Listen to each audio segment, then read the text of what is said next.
Welcome everybody, my name is Rainer, this is Rainierbooks. It's a Tuesday today, March 9, 2021, and it's absolutely time for me to do a TBR because in a couple of weeks, I think in a little bit more than 7 weeks, I'm going to move from this beautiful apartment where I've lived for many years.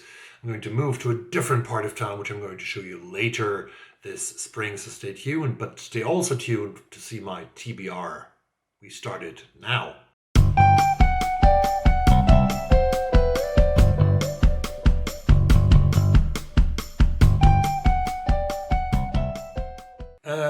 Why am I doing a TBR? Well, as I said, I'm going to move from this beautiful apartment in a couple of weeks. I'm going to take the Watch-Up poster with me and most of the other things, of course, and all my books, of course.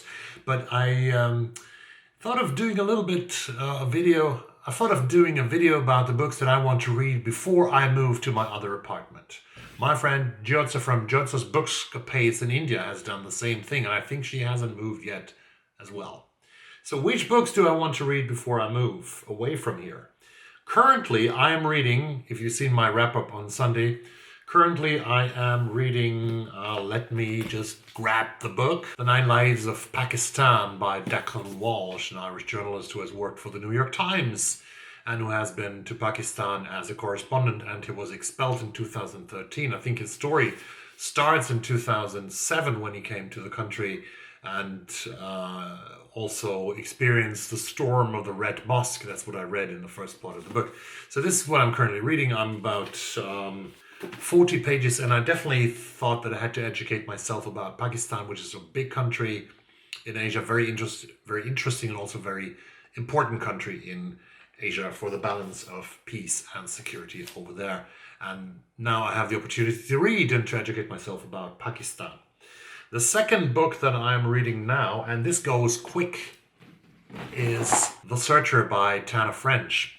I started this parallel with the Pakistan book, and I'm already on page 129 of like 450. This is about Cal, who is a cop from the CPD, I think the Chicago Police Department. He has retired, he's 48 years old, moves to Ireland, buys a very old abandoned cottage which he has to renovate and to fix, and he is meeting a little boy, Trey, and his brother has disappeared, and Trey asks Cal to investigate the disappearance of the 19-year-old brother, and of course, reluctantly, Cal is going to do that and nothing else. So this is the second book that I'm reading, but also on my TBR because I haven't finished.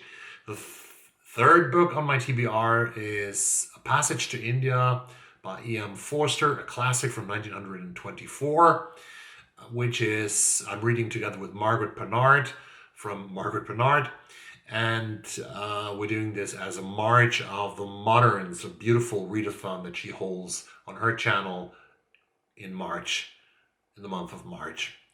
And more about E.M. Forster later this month. So these three books are the books that I'm currently reading. I have also, still from the library in Stockholm, Richard Ford's last book, Sorry for Your Trouble. I really like the cover. Sorry for Your Trouble is a collection of short stories by Richard Ford that he has published last year. He is, I think, now 76 years old. And what I think is great, every book of Richard Ford has the same dedication. Christina, that's his wife. Must be big love, right? So I want to read some short stories by Richard Ford. Sorry for Your Trouble. Until I Move, definitely. I have still the commitment to read Once Upon a River by Bonnie Jo Campbell, a story set in rural Michigan. Bonnie Jo Campbell. It's about a girl who is sexually assaulted at the beginning of this novel, and who then sort of I think she commits a crime or something, and then she goes to the river, which has always reminded me of that beautiful song from the beautiful movie by, I think, Mankiewicz, or what was his name? The director, with Robert Mitchum and Marilyn Monroe, River of No Return. No return, no return, no return is a river, on a river of no return. Sometimes it's peaceful, and sometimes wild and free. Love is a traveler on the river of no return. I love this movie and I love that song. And who doesn't love Marilyn Monroe and who doesn't love Robert Mitchum? But this is something different. This is Bonnie Jo Campbell, Once Upon a River. It just reminded me of the movie with Mitchum and Monroe.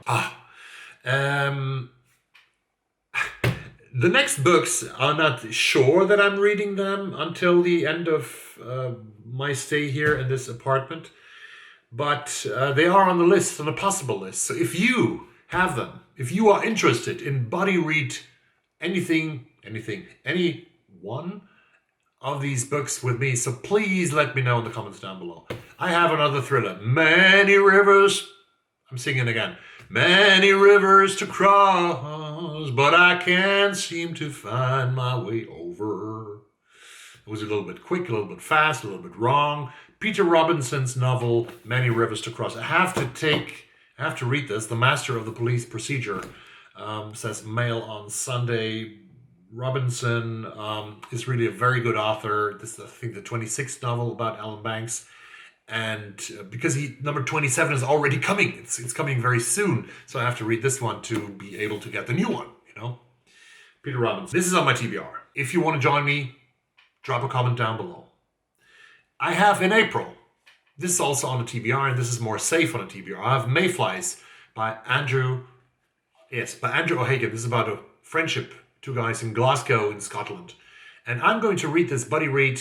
The first buddy read I actually have with a booktuber from India, and I'm very glad and looking very much forward to this. I'm going to read this with Pretty Little Bibliophile in April. Because I always read nonfiction, right? I always have to have some nonfiction with me. I have put this chunky one on my list. Who's that guy in the Oval Office? It's not number 45, thank God. It's number 44. Barack Obama and A Promised Land, which is the title of a Bruce Springsteen song, and no wonder that he did a podcast together with Springsteen called Renegades Born in the USA.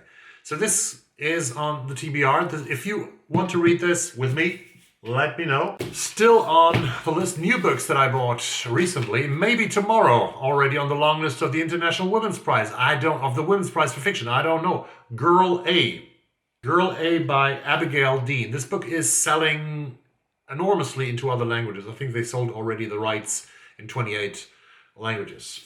Girl A by Abigail Dean. I have here Mr. Wilder and Me by Jonathan Coe. If any one of you has time in March or April to read this with me, maybe starting from 2 weeks on, let me know.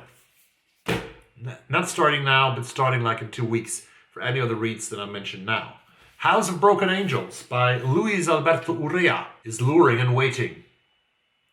This is a book about a Mexican-American family, I think in San Diego, California. And this is supposed to be good stuff. About a family reunion. I think the mother is 90 years old, and the family gathers. And there are lots of family stories of this family, how they came to the US and how their lives turned out to be. Lawrence Osborne, The Glass Kingdom would be a suggestion for a reading buddy reads with Rainer from Rainierbooks.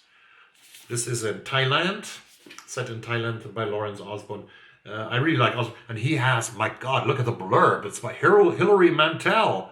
She says, Bangkok is the star of this accomplished novel. Its denizens are aliens to themselves, glittering on the horizon of their own lives. Oh my God, I would love to have a blurb from Hilary Mantel on my first novel. And fake accounts. This book is being discussed a lot. Even in the New York Times book review, the podcast, it was on, and Lauren Oyler was on, the author of Fake Accounts.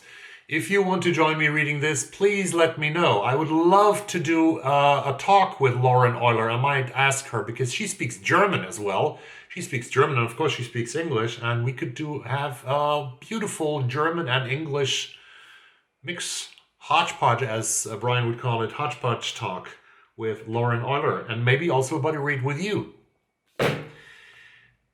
2 books left. actually 3 books left, which could be on the list, which is Mary L. Trump, nonfiction. Too Much and Never Enough. How Our Family Created the World's Most Dangerous Man. And this boy was the world's most dangerous man for a while at least. He is not anymore. And the last book that I thought I could offer for the book club is, I have to take away the tripod now. I have to take it in my hands. And this is a Japanese chunky thriller by Hideo Yokoyama. This is not called Kidnap, Ransom, Murder. This is called 6-4 by Hideo Yokoyama. That's a Japanese thriller. If you have it, if you have this chunky novel which has nothing less than 654 pages, if you want to read it, let me know. These are the books that I might read until I move away from this apartment. I think I'm not going to make more. I'm not gonna finish more books. That's almost impossible for me. Or could I read 1 or 2 short stories of the Japanese book of short stories by Penguin? It's an amazing collection, really an amazing collection. I will get more books tomorrow already. I have ordered a couple of books which are on their way to Sweden, on their way to my beautiful mailbox. And I have some Swedish books that I want to show you as a little bonus in this video. Is that okay? I do it. In Sweden we had the Urrea, which is a book sale which we have each year at the end of February. It starts at the end of February and you can buy lots of books. There's a catalog from all the bookshops, and you can see hundreds of books that are very much reduced in their prices. And I bought 4 this year and I got them. So I want to show them to you as the little bonus, the bonus extra of this video. And the first one is also available in English. I just don't know the title. You know it probably. It's by Italian author Elena Ferrante. This is called, in Swedish, it's called De vuxnas lögnaktiga liv, which means the lying life of adults. I think this was also translated last year into English. I have never read Elena Ferrante. And if you want to read this with me, if you have it in English, I have it in Swedish, we could read it together and try to make up something about it. The next book is not available in English, but it's a very, very interesting one that I can tell you. This is by Johanna Bäckström Lerneby, and it's called Familjen, the Family. Familjen, the Family. And this is a book about, it's a non-fiction book. A Swedish journalist has done the research of the family, the clan who is steering the city of Gothenburg, second largest city in Sweden. Very interesting story, I'm sure. Now I have 2 thrillers. First thriller sounds very interesting. I think it's a debut novel by a new guy called Jens Lönnaeus. He is born in 1990. Yeah, very young guy. Jens Lönnaeus, and this is called Clara. And this is situated in the city of Malmö, where I have traveled many times to. And this is about a guy his name is Wilhelm, and he found a room to hire, a room to lend in Malmö. And the woman, there's one little thing, one little hook there. The woman who's living there, her name is Clara. Clara has a little condition for lending out the room to Wilhelm. He has to officially pretend to be her boyfriend. And he does.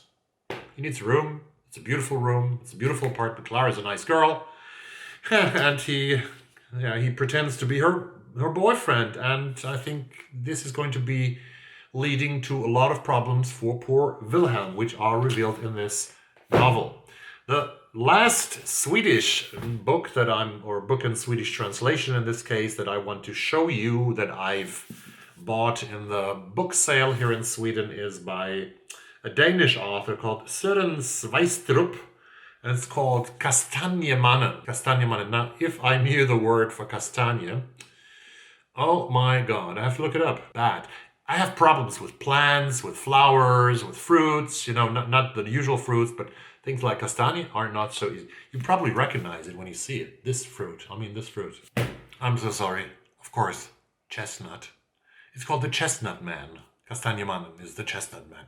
And why is this book called The Chestnut Man? You don't want to know.